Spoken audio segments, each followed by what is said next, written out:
এই যে মনে করেন আমি বলে আসছি জেনারেল ওয়াকারের সাথে এখনো তারেক সিদ্দিকী বা শেখ হাসিনার যোগাযোগ আছে। এখনো তাকে আওয়ামী লীগ ফেলে রাখা হয়েছিল, এর কারণ হলো তিনি একেবারে খুবই নিম্নমানের, বাজে মানের একজন বিএনপির কর্মী ছিলেন এবং বিএনপির দালালি করতে করতে তার চোখে মুখে একেবারে ধানের শীষ, মানে 2009-10 সনে এমনভাবে পতপত করে উঠছিল যে আওয়ামী লীগ সরকার এসে প্রথমে ওকে টার্গেট করে ওকে অফ করে রাখে। ভয়ঙ্কর এক গোপন তথ্য ফাঁস করল সাবেক সেনা সদস্য। তিনি বলেছেন হাসিনার সাথে সেনাপ্রধানের নাকি এখনও যোগাযোগ হচ্ছে এবং তারেক সিদ্দিকীর যোগাযোগ হচ্ছে। প্রিয়দর্শক, যদি এটা বাস্তব হয় তাহলে চিন্তা করেন আমাদের দেশ কতটা ঝুঁকির মধ্যে রয়েছে। তো এই সেনা সদস্য আরও কিছু তথ্য দিয়েছেন, তার আলোচনাগুলো শুনবো, এরপর বিস্তারিত কথা বলবো।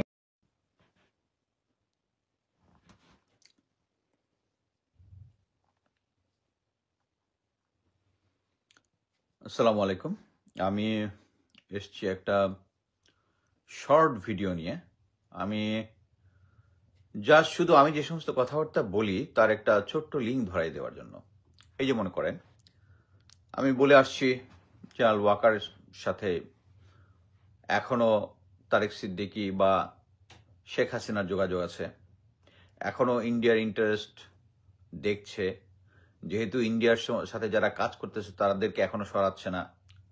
একটা ছোট্ট একটা প্রুফ দেখাবো। এটা যদি আপনি প্রুফ মনে করেন পড়তে পারেন, সেটা হচ্ছে আপনারা সবাই কয়েকদিন আগে যে বিডিআর পিলখানা নিয়ে যে আমরা যখন বিভিন্ন কথাবার্তা বলছি, আপনি একটা ভিডিও দেখেছেন যে যেখানে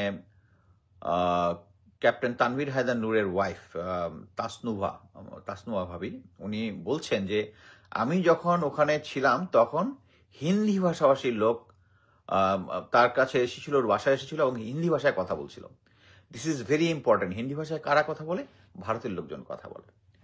সো এটার সাথে যে মানে যখন সামনে কমিশন হবে তখন এই জিনিসগুলো উঠে আসবে, ভাবি সাক্ষী দিবে ওখানে।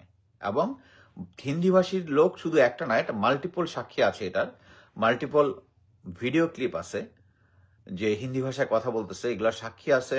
আমি বিশ্বাস করি এই জিনিসগুলো আছে। সিসি ফুটেজ যেগুলো জমা দিয়ে হয়েছিল ওগুলো গায়েব হয়ে গেছে, বাট এগুলো কারো না কারো কাছে আছে, এগুলো সামনে আসবে। এই তানভীর ভাবির ছেলেটা গত অক্টোবরে আইএসএসবি দিয়েছে।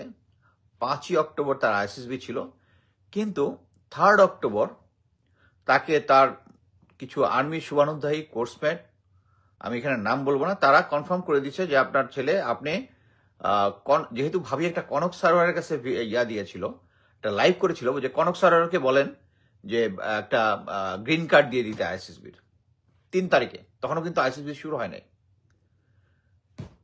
এখন উনি 3 তারিখেই জানে যে তার ছেলে আইএসএসবিতে থ্রু হবে না। তাকে নাম্বার অফ টাইম ভাবি এজির কাছে অ্যাপ্লাই করেছে।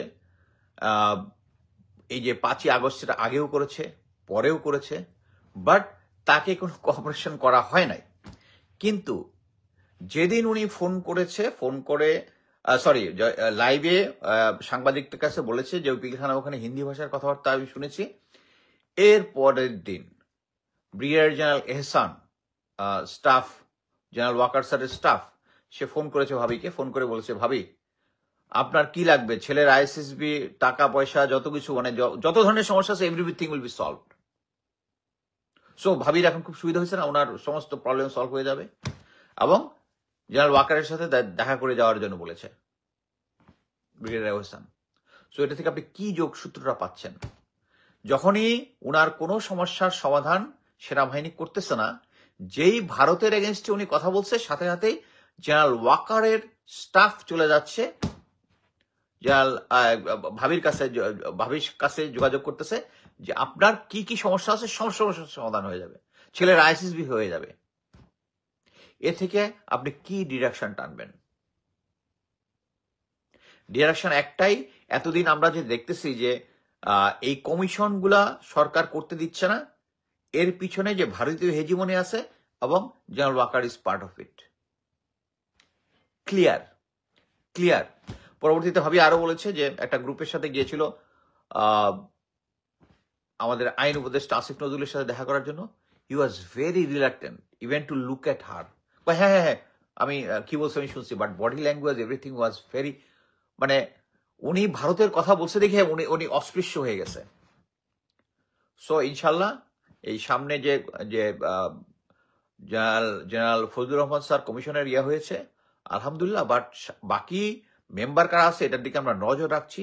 এই মেম্বারগুলো আমাদের জুৎসই হইতে হবে, অথবা এখন রাওয়াতে ইলেকটেড একজন হয়েছে, হক স্যার হয়েছেন, এবং আশা করি এটা নিয়ে আমরা যতদূর পর্যন্ত যাইতে হয় আমরা রাওয়ার রিটায়ার্ড অফিসাররা এই বিচার পাওয়ার জন্য যতটুক পর্যন্ত যা হয় আমরা ওই দূর পর্যন্ত যাব। এবং আমি এখনো জেনারেল ওয়াকার স্যারকে বলবো তারেক সিদ্দিকী এবং শেখ হাসিনার কথা করে বাংলাদেশের দিকে তাকান। আপনি বাংলাদেশের দিকে তাকাচ্ছেন না। ধন্যবাদ। আসসালামু আলাইকুম রহমতুল্লাহি ওবরকাতুহু। সম্মানিত দর্শক, আমাদের প্রশাসনে দলবাজি অতীতের সকল রেকর্ডকে ব্রেক করেছে। অতীতের দলবাজির একটা রিদম ছিল, একটা সূত্র, অঙ্কের একটা সূত্র সেখানে পালন করা হতো। কিন্তু এখন এই গত 4 মাসে যে দলবাজি হচ্ছে, এই দলবাজি প্রশাসনের না কোনো সূত্র, না কোনো নিয়ম, না কোনো কানুন, কিংবা দলবাজির যে রেকর্ড, সেই রেকর্ড এখানে কোনো কাজে আসছে না। ফলে কি হচ্ছে, আমলাতন্ত্রে যে অস্থিরতা দেখা দিয়েছে, এই অস্থিরতার ফলে ইউনূস সরকারের সকল কর্মকাণ্ড মুখ থুবড়ে পড়ছে। আর দলীয় পরিচয় ব্যবহার করে রাতারাতি যারা 2টো 3টে 4টে প্রমোশন নিয়ে একেবারে গেড়ে বসেছেন, তারা দলের জন্য, দলের নেতাকর্মীর জন্য, কিংবা যাদের দ্বারা তারা ক্ষতিগ্রস্ত হয়েছেন তাদের বিরুদ্ধে এমন কোনো কর্মকাণ্ড করেছেন গত 4 মাসে, এটা সিঙ্গেল নজির নেই। যেমন ধরুন, পুলিশের কথাই ধরি। এখন পুলিশে আওয়ামী লীগের যে সকল কালপিট ছিলেন তারা তো অনেকে পালিয়ে গেছেন, আর মেজো কালপিট, ছোট কালপিট, তারা ভুল পাল্টে এই সময়টাতে বর্তমান জমানার সঙ্গে তারা মিলেমিশে গেছেন এবং নেপথ্যে 1-2 কোটি নয়, কত হাজার কোটি টাকার লেনদেন হয়েছে, এটার খোঁজখবর আপনারা নিতে পারেন। জাস্ট একটা ছোট উদাহরণ দিই। আওয়ামী লীগ জমানাতে যদি ঢাকার একটা গুরুত্বপূর্ণ থানার ওসি পদে নিয়োগ লাভ করতে হতো, দেখুন তো এটা কয় কোটি টাকা লাগে। কিংবা সীমান্ত কতগুলো জায়গা আছে, যেমন কক্সবাজারের ওসি, সদর থানার ওসি, টেকনাফের ওসি, তারপর সেই ভোমরা স্থলবন্দরের ওসি, তারপর বেনাপোল থানার ওসি, এই ওসিগুলো পোস্টিং পেতে কত কোটি টাকা লেনদেন হতো। এখন এই সময়টাতে যে এই নিয়োগ বদলিগুলো হচ্ছে, এগুলো কি ফেরেশতা জিবরাইলের হুকুমে হচ্ছে নাকি আজরাইলের হুকুমে হচ্ছে? এখানে কি লেনদেন হচ্ছে না? 2 নম্বর হলো যে আপনি কতজন মানুষকে বাদ দিয়েছেন। আওয়ামী লীগের সবাই তো তখন জয় বাংলার বলেছে, এবং আওয়ামী লীগ শেখ হাসিনার জমানাতে পুলিশে একটা সিঙ্গেল লোক ছিল না যারা বঙ্গবন্ধুকে আব্বা ডাকেনি, যারা শেখ হাসিনাকে আম্মা ডাকেনি, যারা নরেন্দ্র মোদীকে আব্বা ডাকেনি, ভারতকে যারা আব্বা ডাকেনি, এইরকম কোনো লোক ওই জমানাতে কে পোস্টে, মানে বড় বড় পোস্টে ছিল, এরকম কোনো লোক খুঁজে পাবেন না। তারা বঙ্গবন্ধুর কবিতা শুনে কাঁদত, অসমাপ্ত আত্মজীবনী পড়ে পড়ে তারা বুক ভাসাতো, এবং কবে কোন জমানাতে ছাত্রলীগ করেছে, নিজে না করে তার বাপ কবে করেছে, কোন কোন মুক্তিযোদ্ধার সাথে তার সম্পর্ক আছে, তার বাবা মানে 10 বছর বয়সে কিভাবে মুক্তিযুদ্ধ করেছে, এই সকল গল্প করে ফাটিয়ে ফেলতো। সেই লোকগুলো এখন কোথায় বলেন তো? এবং সেই লোকগুলো এখন যেখানে আছে সেখানে কি তারা এমনি এমনি আছে? টাকা পয়সার লেনদেন হয়নি কিছু? কারা করছে এই লেনদেনগুলো? এটা একটা প্রশ্ন। 2 নম্বর হলো যে যাদেরকে আনা হয়েছে, হাতে গোনা কয়েকজন খুবই ভালো কর্মকর্তা, যেমন পুলিশের আইজি, ঢাকা মেট্রোপলিটন পুলিশের যিনি কমিশনার হিসেবে এসেছেন, ইতিমধ্যেই তাদের কথা, তাদের কর্মকাণ্ড জনগণের দৃষ্টি আকর্ষণ হয়েছে। It's nice and fantastic. কিন্তু সিভিল অ্যাডমিনিস্ট্রেশন থেকে শুরু করে অন্য জায়গাতে, এমনকি পুলিশে অনেকগুলো নিয়োগ হয়েছে, বদলি হয়েছে, শত শত হাজার হাজার নিয়োগ বদলি হয়েছে এই সময়ের মধ্যে, ইনক্লুডিং উচ্চ আদালতে। তাদের সম্পর্কে আপনি কি বলবেন বলেন তো? আচ্ছা, একজন লোক গত 15 বছর যাবৎ তিনি সিনিয়র সহকারী সচিব হিসেবে দায়িত্ব পালন করেছেন, এবং একটা অড জায়গাতে তাকে আওয়ামী লীগ ফেলে রাখা হয়েছিল। এর কারণ হলো তিনি একেবারে খুবই নিম্নমানের, বাজে মানের একজন বিএনপির কর্মী ছিলেন। এবং বিএনপির দালালি করতে করতে তার চোখে মুখে একেবারে ধানের শীষ মানে 2009 দর্শনে এমনভাবে পতপত করে উঠছিল যে আওয়ামী লীগ সরকার এসে প্রথমে ওকে টার্গেট করে ওকে অফ করে রাখে। গত 15 বছর যাবৎ আওয়ামী লীগ যাকে অফ করে রেখেছে, কোনো পদ দেয় নাই, পোর্টফোলিও দেয় নাই, এই লোকটি ওখানে থেকে থেকে নিউমোনিয়া হয়েছে, ব্রঙ্কাইটিস হয়েছে এবং সে বিএনপির নাম ভুলে গেছে এবং তারেক রহমান সাহেব, বেগম জিয়াকে গালাগাল করছে, শুধু তাদের কারণে আমার এই জীবনটা শেষ হয়ে গেল, আমার এই চাকরি আর জীবনে করব কি। সে আওয়ামী লীগকে আব্বা ডাকার জন্য, শেখ হাসিনাকে মা ডাকার জন্য চেষ্টা করেছে, কিন্তু এইরকম অপদার্থ, এইরকম দলবাস লোককে আওয়ামী লীগ নিতে চায়নি। আওয়ামী লীগ ভাগ্য ভালো তার চাকরিটা রেখে দিয়েছে। আবার কিছু কিছু লোক বিএনপি জমানাতে একেবারে রীতিমতো ক্রিমিনাল অ্যাক্টিভিটিসে জড়িত ছিল। তাদের ঘুষ, দুর্নীতি, খুন, খারাপি, রাহাজানি বিভিন্ন বাহিনীতে এবং পুলিশে, এদেরকে চাকরিচ্যুত করেছে আওয়ামী লীগ। মানে এই লোকগুলো বিএনপি এবং জামাতের একেবারে সিল সাপ্পর মারা। এদের মাথার মধ্যে ধানের শীষ ছাড়া আর দাড়িপাল্লা ছাড়া কিছুই ছিল না। তারা বিসিএস কীভাবে পাশ করছে একমাত্র আল্লাহ রাব্বুল আলামিন জানে। এইরকম একটা বিরাট অংশ। আমি ওই একজন অ্যাসিস্ট্যান্ট সেক্রেটারি বা সিনিয়র অ্যাসিস্ট্যান্ট সেক্রেটারি বা ধরুন একজন বড় যে ডিপটি সেক্রেটারি, তারা এই সময়টাতে এসে হঠাৎ করে কেউ এডিশনাল সেক্রেটারি হয়ে গেলেন রাতারাতি, 1 মাসের মাথায়। অনেকে সচিব হয়ে গেলেন। আচ্ছা বলেন তো ও কী কাজ করবে? ফার্স্ট থিং হলো যে তার এই সময়টাতে তো সে শারীরিকভাবে অসুস্থ, তার মানসিকভাবে অসুস্থ, তার কোনো কমান্ডিং ভয়েস নেই। গত 15 বছরে সে বিএনপির জন্য কিচ্ছু করেনি এবং এই 15 বছর সে আওয়ামী লীগকে সহযোগিতা করার জন্য সর্বোচ্চ চেষ্টা করেছে এবং যারা চাকরিতে ছিলেন তারা চাকরি বাঁচানোর জন্য মন্ত্রী এমপিদের তেল দিয়ে দিয়ে শেষ করে ফেলেছে। আমি অন্তত 100 জন কর্মকর্তার একেবারে টু দি পয়েন্ট বায়োডাটা বলে দেবো যে তারা ওই মন্ত্রী বাসায়, এমপির বাসায় গিয়ে এই কর্ম করেছে, তারা এখন এই ভালো পর্যায়ে চলে আসছে। এদের দ্বারা বিএনপির কী উপকার হবে? কোনো উপকার হচ্ছে না, হবে না। এদের দ্বারা আওয়ামী লীগের কী ক্ষতি হবে? কিচ্ছু হবে না। ক্ষতি করার কোনো তাদের সাধ্য নাই এবং উপকার করার মতো তাদের কোনো সামর্থ্য নেই। এরকম অথর্ব লোকদেরকে দিয়ে এখন প্রশাসনের শীর্ষ পদগুলো ভরে ফেলা হয়েছে। ফলে সমন্বয়করা গেলে তারা ভয়ে থরথর করে কাঁপে। বিএনপির কোনো নেতা টেলিফোন করলে হাত থেকে থর থর করে তাদের ভয়ে টেলিফোন পড়ে যায়। আর আওয়ামী লীগের কোনো লোককে দেখলে তারা শরমে মরমে মরে যায় যে আল্লাহ, আমি যদি আওয়ামী লীগের এই লোকটাকে ধরি, ও যদি আমার ব্যাপারে বলে দেয়। এখন বুঝতে পারেন যে প্রশাসনে সত্যিকার অর্থে কি হচ্ছে। এই যে দলবাজ লোকদেরকে নিয়োগ দেওয়া হচ্ছে বা হলো, এর ফলে বিএনপির কোনো উপকার হবে না। যেভাবে আওয়ামী লীগের অতীতে এই যে তারা যে পুরো প্রশাসন যন্ত্রকে নিজেদের নৌকা মাকড়ার প্রতীকে বানিয়ে ফেলেছিল, সিল, জাস্টে রাবার স্ট্যাম্প বানিয়ে ফেলেছিল পুরো প্রশাসনকে। 2 পয়সার উপকারে এসেছে? আসেনি। একজন সিঙ্গেল লোককে দেখেছেন কেঁদেছে? হ্যাঁ কেঁদেছে। ওই যে শেখ হাসিনার সঙ্গে যিনি একজন মহিলা কর্মকর্তা ছিলেন, হেলিকপ্টার ওঠার আগে তিনি কেঁদেছেন। শুধু তাকেই আমি কাঁদতে দেখেছি।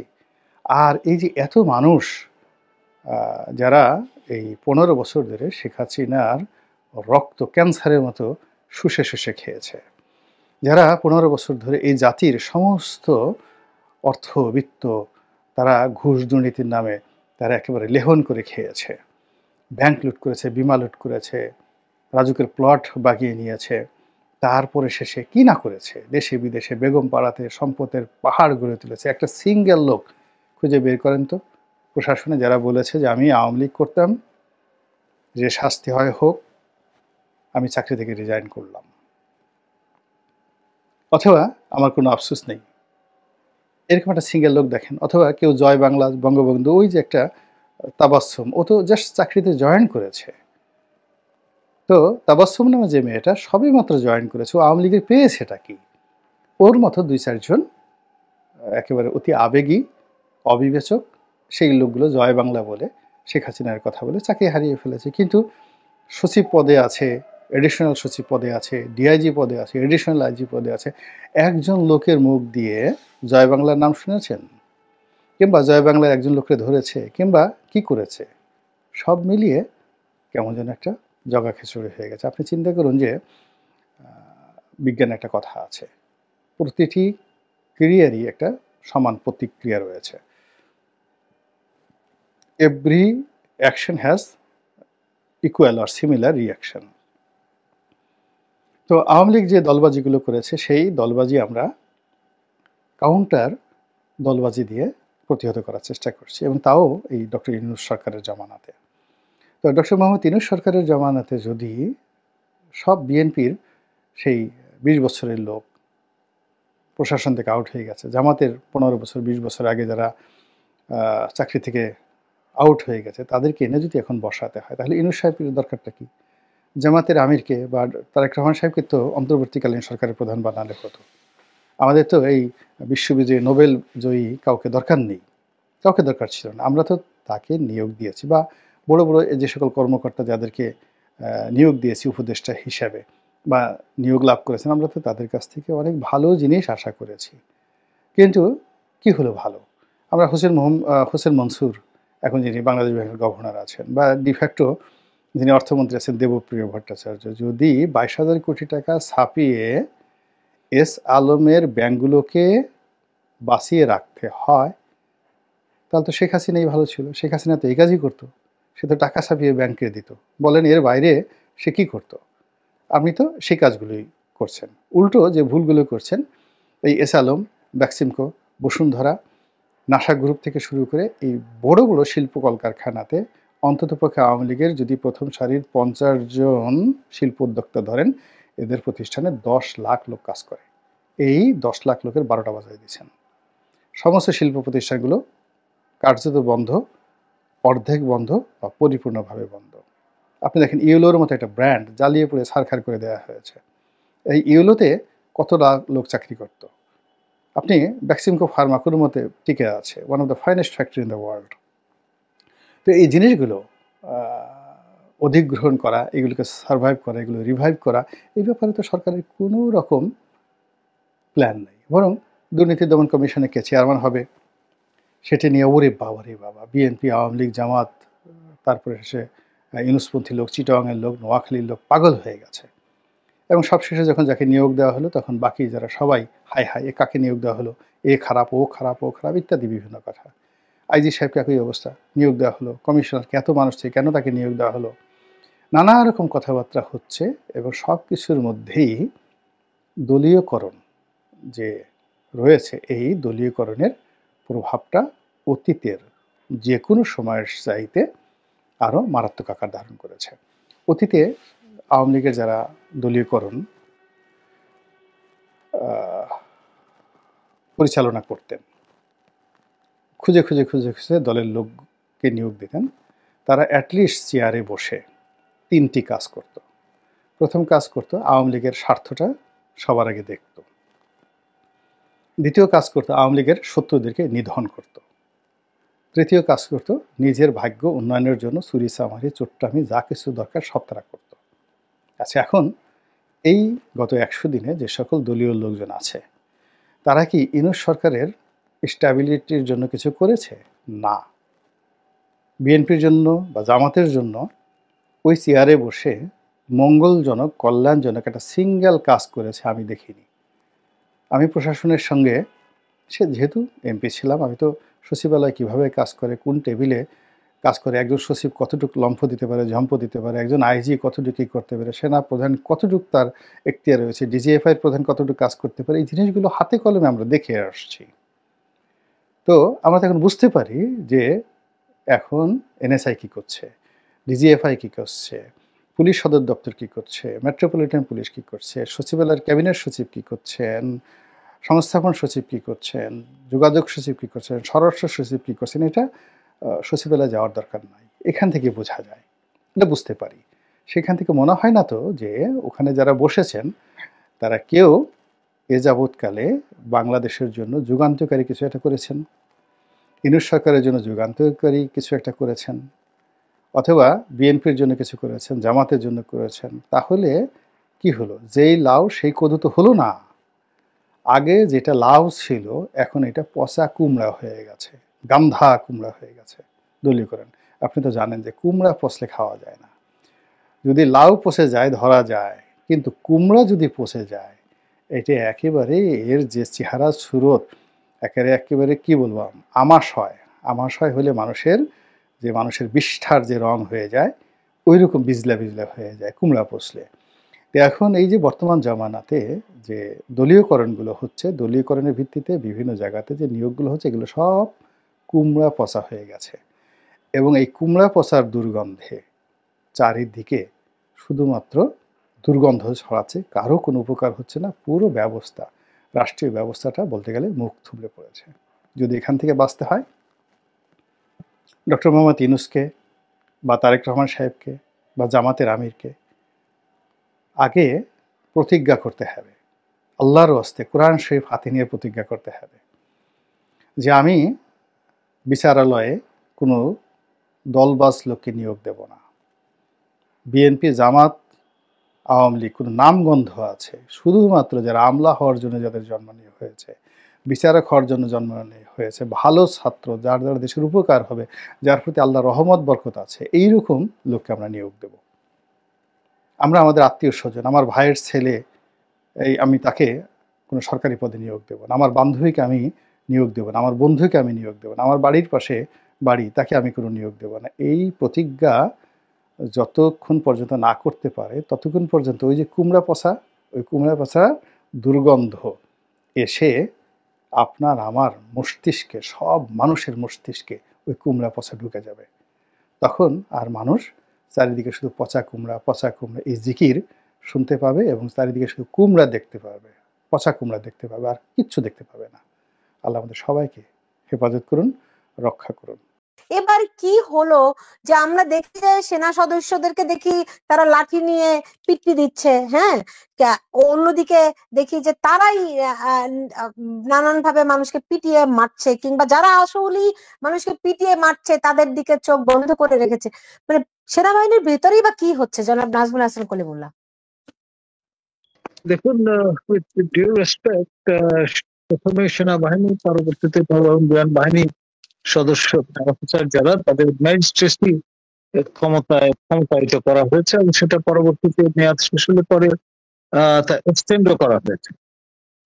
তবে এটা পরিষ্কার যে 111 এর মতো বর্তমান সরকার কিন্তু সেনা সমর্থিত সরকার নয়। অনেকে মনে করেন যে এটা সেনা সহযোগী সরকার, বাট সেনারা সহযোগিতা করছেন ওই অর্থে। এবং যে সময় দরবার করে পরিষ্কার করে দেয়া হলো যে সেনাবাহিনীর সদস্যগণ নিজ দেশের নাগরিকদের বিপরীতে দাঁড়াবেন না এবং তারা তাদের অস্ত্র ব্যবহার করবেন না, অর্থাৎ গুলি বর্ষণ করবেন না, সেদিন থেকেই বল গেমটা কিন্তু পরিবর্তিত হয়ে গেছে। সুতরাং যারা মাঠে আছেন ডেপ্লয়েড, তারা খুব ভালো করে জানেন যে তারা তাদের যে রুলস অফ এঙ্গেজমেন্ট সেখানে পরিষ্কার বলা আছে তারা ট্রিগার হ্যাপি হবেন না। তো এইটি একেবারে পুরো বল গেমটাকে কিন্তু পাল্টে দিয়েছে। সেজন্যই মনে হচ্ছে যে তারা মূলত এক ধরনের তদারকি কাজে ব্যবহৃত আছেন এবং কোনো অবস্থায় আপনার নিজেদের যে অস্ত্রগুলো আছে সেগুলো ব্যবহার করবেন। ডক্টর নাজমুল হাসান, তাহলে আমরা যদি দেখি যে ধরেন একদম 5ই আগস্ট থেকে যদি আসি, আমরা দেখলাম সেনাপ্রধান তার ভাষণে বললেন যে তারা দায়িত্বে আছেন, দেশের দায়িত্ব তার কাঁধে, তিনি স্পষ্টতই এই কথা বলেছেন। এখন আপনি বলছেন যে ডক্টর ইউনূসের সরকার আসলে সেনা সমর্থিত সরকার নয়, 111 এর মতো নয়। তাহলে মাঝখানে কি এমন ঘটে গেল যে ডক্টর ইউনূসের সঙ্গে সেনা সদস্যদের বা সেনাবাহিনীর কোথায় দূরত্বটি তৈরি হলো যে ডক্টর ইউনূস সরকার সেনাবাহিনী মোতায়েন করা সত্ত্বেও তাদের কাছ থেকে সাহায্য পাচ্ছেন না? মানে ঘটনাটা কোথায় কি ঘটে গেল? বিষয়টা আসলে আপনার পারসেপশনের ব্যাপার, আপনার দায় নেয়ার একটা ব্যাপার আছে। কিন্তু আপনি যখনই বলবেন সেনা সমর্থিত সরকার, তখন কিন্তু দায় আপনাকে নিতে হবে। এখন যে অবস্থাটা বিরাজ করছে, দায় কিন্তু আমাদের সশস্ত্র বাহিনী নয়, দায় বর্তমান দ্বিতীয় অন্তর্বর্তী সরকার। আমি কি রেসপন্ড করতে পারি এই বিষয়ে? জি জি, ডক্টর নুরুন নবী বলুন। হ্যাঁ, সেটা হলো কাগজ কলমে যাই লেখা থাকুক না কেন, বাস্তবে এই সরকার সেনাবাহিনীর উপরে বা তাদের সমর্থনে টিকে আছে। আজকে ওই 3 তারিখের মতো যদি এই সরকার সেনাবাহিনী বলে যে ইউনূস সরকার যা করছে এর সাথে আমরা নাই, একদিনও টিকতে পারবে না এই সরকার। এই সরকারকে ম্যাজিস্ট্রেটের পাওয়ার দিয়ে মাঠে নামানো হয়েছে, এই সেনাবাহিনীকে মাঠে নামানো হয়েছে। বাস্তবে কি হচ্ছে, টেলিভিশনে ভিডিও ক্যামেরা দেখছি সেনাবাহিনীর সামনে নিরীহ মানুষকে পিটানো হচ্ছে, পিটিয়ে মারা হচ্ছে, তারা নীরব দর্শকের মতো দাঁড়িয়ে আছে। সেনাবাহিনী যদি একটা ধমক দেয় ওই সমস্ত দুষ্কৃতিকারী লেজ গুটিয়ে পালাবে, কিন্তু না, সেনাবাহিনী চুপচাপ নীরবে দেখছে। একটা ঘটনা বলি, আপনারা সবাই রিলেট করতে পারবেন। কোনো একটা হিন্দু ছেলে কি এক ইন্টারনেটে কি রিপোর্ট দিয়েছে হুইচ ওয়াজ ফলস, তাকে জনগণ এসে পুলিশের সুপর্দ করছে, পুলিশ থানায় নিয়ে এসেছে। সেই থানার মাঝে জনতা সেই ছেলেটাকে পিটিয়ে ভেবেছে যে মরে গেছে, চলে গেছে। আমি ক্যামেরায় দেখেছি সেখানে সেনাবাহিনীর সদস্যরা এনজয় করছে, নীরবে দাঁড়িয়ে আছে। তারা যদি একটা ধমক দিত, তাদের ম্যাজিস্ট্রেট পাওয়ারও ছিল। তার অর্থটা কি? কাজেই বাংলাদেশে যা ঘটছে এটা সেনাবাহিনী বুঝতেছে না।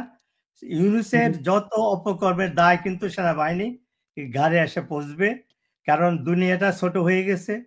সবই আমরা ট্রান্সপারেন্ট দেখতে পাচ্ছি কার কি দায়িত্ব। সেনাবাহিনী বাংলাদেশে এই প্রধান সেনাপতি সে বক্তৃতায় বলেছিল আমি দায়িত্ব নিলাম, সে দায়িত্ব নিয়ে কি করছে? নীরব দর্শকের ভূমিকায় তিনি দাঁড়িয়ে আছেন। বাংলাদেশের অর্থনৈতিক ধ্বংস হচ্ছে, আইন শৃঙ্খলা ধ্বংস হচ্ছে, মানুষকে এভাবে পিটিয়ে মারা হচ্ছে, আগুন। দর্শক আলোচনাগুলো শুনেছেন, শুনে বুঝতে পেরেছেন যে আমরা কতটা ঝুঁকির মধ্যে রয়েছি। সেনাপ্রধানকে নিয়ে অনেকে সন্দেহ করে, সন্দেহগুলো একেবারে খারাপ না। অনেক আগেই কিন্তু পিনাকি বারোজে বলেছিল যে সেনাপ্রধানের স্ত্রীর সাথে কিন্তু এই শেখ হাসিনার যোগাযোগ আছে। এখন সরাসরি সেনাপ্রধানের নাম আসছে, যেহেতু তার একটা আত্মীয়তার সম্পর্ক আছে, অবশ্যই যোগাযোগ আছে, অবশ্যই যোগাযোগ করেই কিন্তু সব কিছু মেনটেন করা হয়। অথবা এটা যদি সাধারণ মানুষও বুঝতে না পারে, কিন্তু আমরা বুঝতে পারি। আমরা সবসময় কিন্তু এই বিষয় নিয়েই কথা বলে যাচ্ছি। যাই দর্শক আলোচনা দেখলেন এই সাবেক সেনা সদস্য, সেটা আপনার মন্তব্য, তোমার মুখ করবেন।